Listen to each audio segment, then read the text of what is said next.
आपको जो data entry को वैलिडेट करने के लिए ये प्रॉपर्टी यूज होती है। जैसे मैं आपको करके दिखाता हूँ, देखें यहाँ पे क्लाइंट सब्सिडी है और यहाँ पे नंबर डेटा टाइप है इसकी डिफॉल्ट वैल्यू जो है, सॉरी वैलिडेशन रूल में हमने लिखा हुआ है कि ग्रेटर देन इक्वल टू 0, कि जो आपने क्लाइंट को सब्सिडी देनी है वो ग्रेटर देन इक्वल टू 0 है। अगर आप माइनस में टाइप करना शुरू कर देंगे या गलती से ऑपरेटर इसको माइनस में टाइप करना शुरू कर देगा या 0 से कम वैल्यू देगा, तो वो एक एरर मैसेज आपको दे देगा कि आप अपने असूलों की खिलाफ वर्जी कर रहे हैं।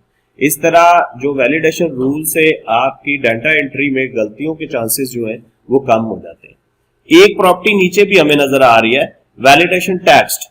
वैलिडेशन टेक्स्ट जो है वो वैल्यू है कि वो एरर मैसेज है जो आपको डिस्प्ले होगा अगर आप वैलिडेशन रूल की खिलाफ वर्जी करेंगे। फॉर एग्जांपल मैं यहाँ पे मैसेज लिख देता हूं, please right the correct value, और हम यहाँ पे चले हम 10 से ऊपर वैल्यू देना चाह रहे हैं क्लाइंट को सब्सिडी, यानी मिनिमम आप 10 देंगे, 10 से ऊपर ही देंगे। तो अब हम इन दोनों प्रॉपर्टीज को एक्शन में देखते हैं कि ये कैसे काम करेंगी। तो मैं इसको सेव कर देता हूं। अब मैं इसको डबल क्लिक करके खोलता हूं और यहाँ पे मेरे पास क्लाइंट सब्सिडी है। ये देखें, ये वैल्यू यहाँ पे आपको जो है वो 0 बाय डिफॉल्ट हमने शो की हुई थी। तो अब मैं इसको अगर करूंगा 2, तो ये मुझे जैसे ही मैं आगे जाने लगूंगा तो वो फौरन मुझे रोक लेगा कि please right the correct value. जो एरर मैसेज हमने लिखा था वो हमें आ गया। तो जब तक आप करेक्ट वैल्यू नहीं देंगे, अब करेक्ट वैल्यू क्या है, 10 से ग्रेटर देन या इक्वल टू है। अगर हम 12 दे देते हैं तो फिर ये please enter a value in the client table field. हाँ, यहाँ पे बाकी जो फील्ड्स है उनको भी आपने फिल करना है इसके साथ साथ। तो ये जो आपकी वैलिडेशन जो रूल है वो प्रॉपर्टी यहाँ पे क्लियर हो रही है कि अगर हम वैलिडेशन रूल्स की खिलाफ वर्जी करेंगे और हमें एक एरर मैसेज जो है वो डिस्प्ले हो जाएगा, और वो एरर मैसेज अभी थोड़ी देर पहले आपको डिस्प्ले हुआ था। अभी मैं इस पूरे फील्ड को सबको जरा फिल कर देता हूँ और इधर भी कोई वैल्यू हम दे देते हैं और इधर भी कोई वैल्यू दे देते हैं और जिप में भी हम कोई वैल्यू दे देते हैं। यहाँ पाकिस्तान है और यहाँ पे हम डेट कोई यहाँ पे डेट सेलेक्ट कर देते हैं। इसी तरह एक्टिव को हम कर देते हैं, क्लाइंट नोट्स में कोई वैल्यू दे देते हैं। अब ये देखें, अब हम अगले रिकॉर्ड पर आ गए। एक रिकॉर्ड हमारा फिल हो गया और अब हम अगले रिकॉर्ड में वैल्यूज जब देंगे तो मैं यहाँ पे कुछ वैल्यूज दे रहा हूं, ये रफ सी वैल्यूज हैं।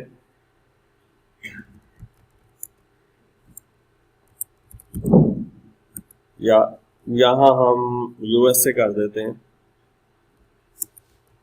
और हम आगे जाते हैं, यहाँ पे डेट देते हैं और फिर ये भी एक्टिव है, ये भी एक्टिव है, क्लाइंट नोट्स में कोई वैल्यू देते हैं।